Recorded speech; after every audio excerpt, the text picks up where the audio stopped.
Well, I understand we have Wendy Lowry. She is joining us now. Wendy, we are so excited to have you. I'll really briefly reintroduce Wendy. Wendy, she was rescued by God from years of chronic addiction and created her own ministry called Seven Bells. And Wendy, we're so happy to have you here. Are you joining us now? I think we're going to have her, possibly. That's what they tell us. oh, I think she's here. Here I am. Can you see and hear us? I can. Great. Wendy, thank you so much for joining us. I haven't done this kind of a call before, so I'm not quite sure what I'm not doing. We are all very new. You are great. We can see you, we can hear you, and that's perfect. Okay, good.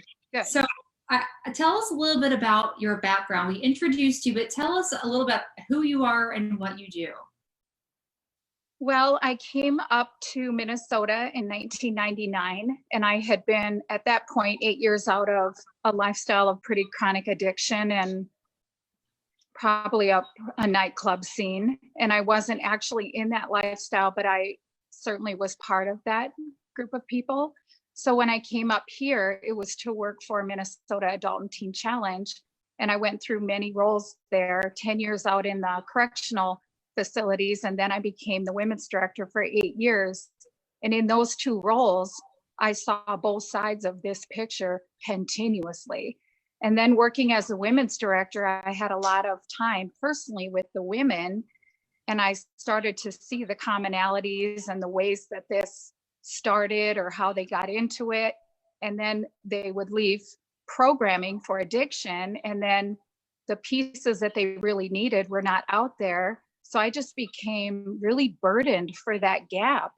And so a year ago, I left and came out and started my own nonprofit to just gather them and try to build a safe community for them, for each other, so they can keep rescuing each other. So we're starting out, but we're very busy. That is Seven Bells. So explain what Seven Bells is and what it does. When it started out, I didn't really have a vision. I just knew that I loved these women, and I was tired of funerals, and I was tired of the calls that I just couldn't. I wished I could have saved them from getting brought back into a lifestyle that was so deadly. And so my whole thing was, I'm going to help them. I will do whatever it takes. And that's how I left a year ago. And now we have 3 homes that are full of women that live together that kind of help each other. So we have 3 houses, and we have our own pastor that our church gifted us with, and his wife, Vitaly and Eugenia Kashubin, who work closely with them along with myself. And we just mentor and help get to the deep trauma and the issues that probably brought them into this to begin with. So we work with a real holistic approach now to try to just create safety and family. When you talk about it, you can tell the joy that it brings you to be able to do this with women. Yes. You can just see it in your face. Yeah, it brings you joy to create this safe environment. Yes. I wanted this for so long for them that it does bring me great joy just to be with them and to watch them just laughing and smiling and going to work. And yes, it's everything to me. How important are conversations like the one we're having right now with the hundreds of people that are watching right now? How important are these kinds of conversations about this? They're really critical, because I don't think people realize how common this is and how many girls that they probably know are actually already being brought into this lifestyle. I feel that social media is a great big door now in that people who actually end up reaching out to girls and drawing them in different ways that are very enticing, that they would not understand were going to end up there. They're trolling for certain things. They're looking for girls that have low self-esteem, that are in personal crisis, that are even sad, that are just having a hard time. And then they start reaching out to them and they start offering them attention, affirmation, dinner. They just bring them in slowly, and then pretty soon they're hooked in by a lifestyle, or they're hooked in without the hope of getting out. And then it's many times the trauma, the initial trauma of, oh no, and the sexual assaults that happen right away, then they are drug addicted. They need drugs to keep doing it. And then they become addicted, and then they stay in it because they need the drugs. And it's really hard to get out because they are unable to function unless they have the drugs that are being given to them to keep doing this. You're giving them this safe haven with 7 Bells. What are your needs right now? I don't even know how to answer that. We want more space. I would love to have a next step for them where we have an apartment building where I can move them from all being stacked on top of each other to actually being able to separate them out better, where we have 3 in an apartment versus 12 in one house. Obviously we're so new that people don't even know we exist. So funds are a major issue. There's no paid staff. We're just serving. And everything we do is donation. We don't have any ties to any other organization. We aren't connected to anyone. We're not sponsored by anyone. We're simply out here making it with what we can gather. And most of our time is spent with the women. I tell people I'm not a marketer. I'm not a fundraiser. I'm not out networking. I'm just spending all of my time with the women. So we pretty much need everything. But we do very well. I feel that in spite of just starting with nothing, we have really done well for 1 year. So, my final question is, we know the women that you're supporting, they need a voice, they need support like you're giving them, but what else are their immediate needs?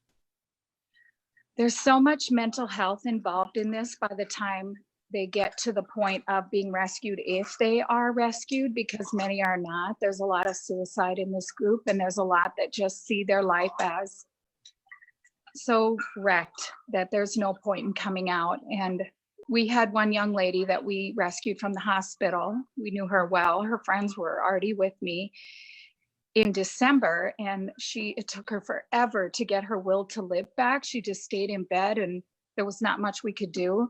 And we got her vibrant again, working at a job at an outlet mall. She was doing so amazing, having a bad week, and her pimp reached back out to her and pulled her back in. And all of us are still desperately trying to connect with her, but she told me, I'm not worth saving. Don't keep my bed. Give it to a girl that's worth it, because I'm not worth saving. And that is the part that is hard, is that they don't have any value. They have been stripped of that many times early in their life. They were early molestation victims. They were bullied in school. Somewhere they lost their value. And if that piece was stolen from them early, that's going to be the really hard part to get back. And that's why providing them with family and community, and just having their sisters just heap affection and love on them, having them all do that together is so critical. But it still makes it really hard, because it takes a long time to get that back.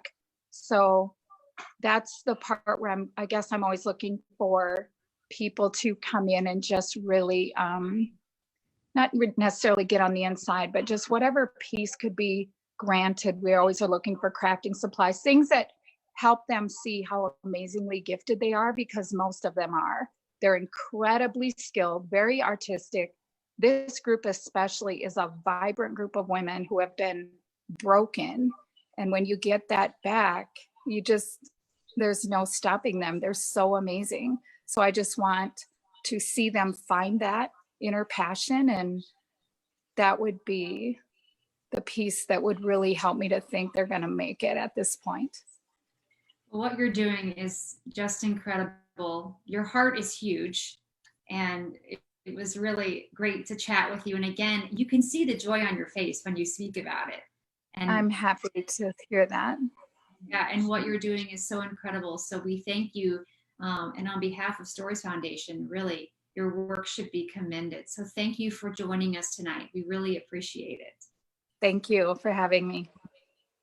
Okay, Steph. Well, I know we're going to move on. We've got several more panelists to get to tonight, but man, what an amazing program she's put together. 3 homes she was talking about. How many women are in each home? She mentioned 12 in one home. That's incredible. So it's events like this. Oh, we can't hear you. I think maybe you're muted. I want to hear your lovely voice. I'm back. Yes, I think what Wendy didn't say, I know that right now in our current situation, she would take toilet paper. She would take kitchen utensils. They just opened a new home. So they do have those immediate tangible needs. And then what I love that she said is 2 things. She said that there's people trolling for the vulnerabilities. Did you catch that? That they're Yes. literally, they're looking Yes. for sadness. They're looking for any of those things. And then she said at the end, when you asked her what she really needed, is she just needs healthy community to come alongside these women. It's that connecting our stories. And we really do have so much power, I think. She even said we need craft supplies. I mean, it's Yes. to hone in and tap into a person's a passion that they've had but have stomped down for years because of the turmoil they've been living in. Just little things like that play a role in healing. It really does. So, yeah, wow. I think that when we talk about this kind of stuff, we think that we have to be Wendy to make a difference, right? That we have to go start 3 homes. Right. But we don't have to be Wendy. We just have to be us. Right. Yeah.